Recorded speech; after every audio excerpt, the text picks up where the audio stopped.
Alright, welcome back. Alright, this is a little bit about the word and then the letter arrangement that can create other words. Now, this is what we have on the plane. Alright. Now, of course, we already know, we've already went over this part, Revelation 18:5, sins have reached unto heaven. And then we know the significance of where this first led me as seeing this as sin, because it is, I remembered that sin was the chief Sumerian Akkadian, and why I'm saying Sumerian Akkadian, they're both the same gods, they're interchangeable. So that was the significance of that connection, meaning as sin connected me directly to this here, which then opened up to the perfect description of sin being the crescent moon, to being depicted as a wise God with a beard. You can just see a faint beard here, and even a four-horned headdress. And for anybody that understands Sumerian iconography, it's very significant that they symbolize their deity attributes through horns. And, that kind of relates directly to even the legend of the devil, that has horns in the inner earth. Just an interesting connection there. So, I want you to see something else. Now,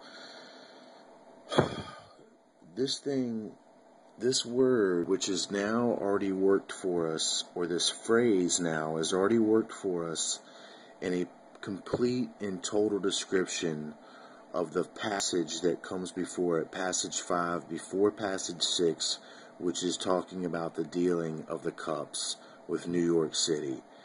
Well, here we are. This phrase gives us that setup for that scene that says that this was going to happen once those sins have reached up to heaven.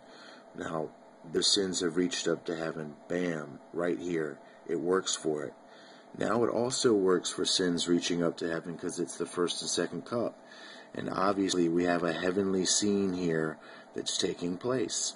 So the sins are still up to heaven in this first and the second cup. Unreal connections.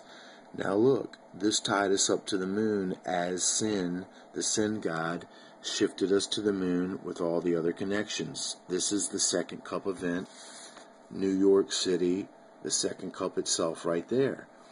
Now watch this tie up. Somebody had alerted me to this, which is Crimson Runner to Jesus, and I thank you for this.